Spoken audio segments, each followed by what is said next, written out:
Let's say we have Genesis 1. The world became void, like the Hebrew word that's there is, right? But so if it became formless and void, at some point it is recreated by the Elohim, and they create everything in all these days.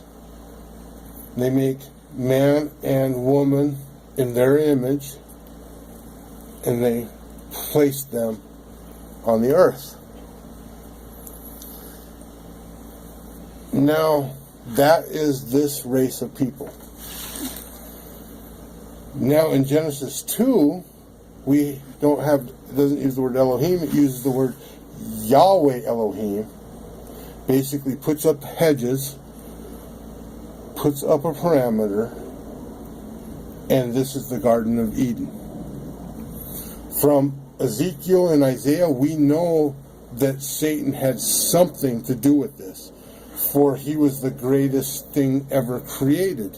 This is what God has stated in Ezekiel and in Isaiah,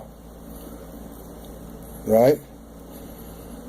The Devil's Manifesto. But so he has something to do with this. We know that on like day 3 or 4, the birds and all that came from the ocean. We know that on day 6, what happened on day 6? He made man. So we know, because chapter 1 gives us this outline. But what we're reading here now in chapter 2 is that on the 6th day, man is created. Well, he makes this thing, he puts Adam in it, and then starts creating the ground, the Goyim. What's that? Gentiles. Okay, so that would be like Genesis chapter 1. But on this period, on day 6, he's recreating birds from the ground. But over in Genesis chapter 1, he created birds from the sea on day 3. This is, day 6. And he's creating birds again on day 6. Because first he placed the man in the garden, and then he started making all these things. Well, if this can't be a recap of chapter 1, if the timeline is not the same, because on the days that those were created, now he's recreating again. This is a complete different story. This is Yahweh Elohim's story. The other one was Elohim's story. That sounds weird, but let's go with it. Let's see if this is where scriptures point. Elohim created man in our image and our likeness. Our. Elohim is plural. Those words are plural. Man and woman are created, he, them, on the 6th day. Genesis 2:4 says, first time of seeing the name Yahweh, for like Yahweh Elohim. He formed Adam in his, not own image, in his formed. He formed. Yeah, it didn't say he created him in it. And he gave Adam the breath of life, making him a living soul. Elohim, in chapter 1, created man and women, and they were blessed, but they didn't get the breath of life. Adam has the breath of life.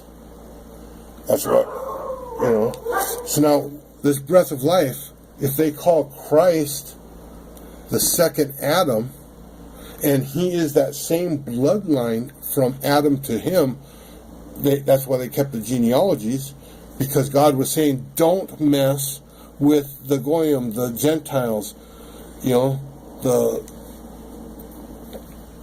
666, I guess. Don't mess with them. And all through the Old Testament, that's what they're talking about, is fighting them, those Gentiles, those who are not of the lineage of Yahweh Elohim through Adam. So, Yahweh basically comes along. He's the first. This was the first man who was created both. Oh, the first Elohim in chapter 1, they created male and females. But Adam was alone. So here's the difference.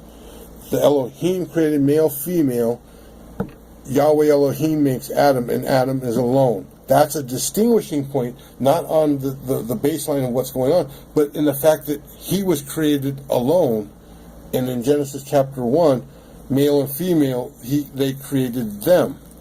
Okay. Now, if you look later in the Old Testament, Yahweh tells Israel not to marry women who are not Adam's descendants. I'm making that as not a statement because I'm not giving you verses, right? So that's where I would have to look, find the verses, because I've read it, I know it's there, I know that that's what Yahweh is telling them. Okay. So is that scriptural? We'll find out.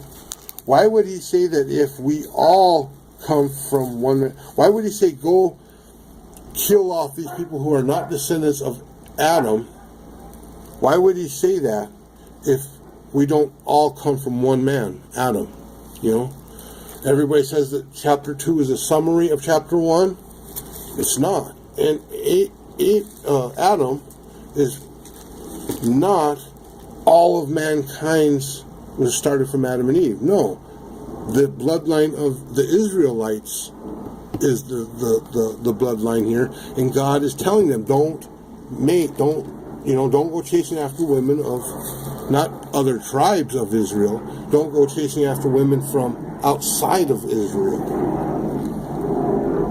And why would he say that if we all come from one man, Adam? He wouldn't say that. We don't all come from Adam.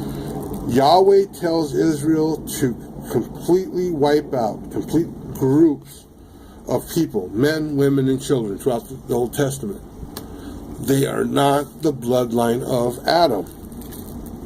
I mean, these people are fighting to maintain what God has established, and they know it. Otherwise, they wouldn't send their kids out there to die for it.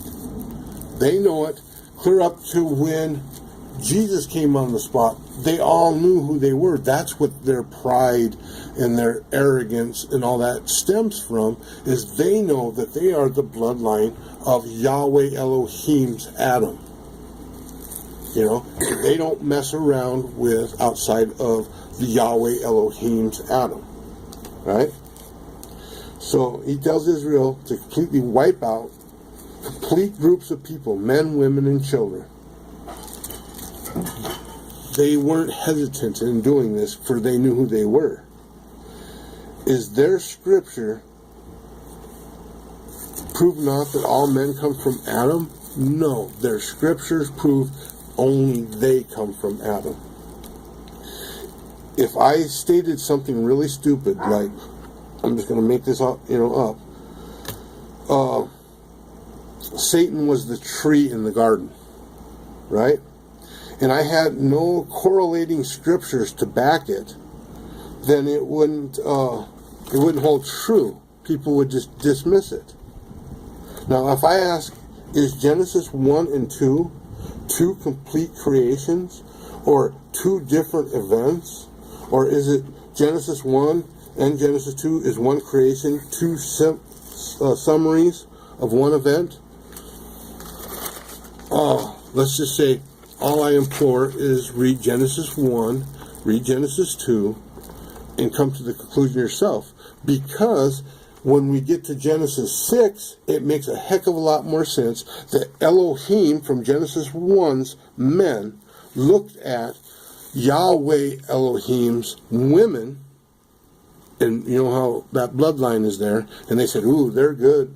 And that's where Genesis chapter 6 starts elaborating about this happening and the consequences of that take us clear up to Noah.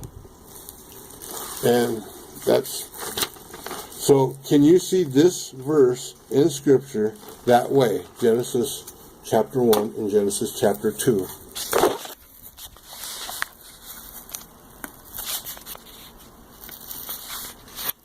I think my phone died.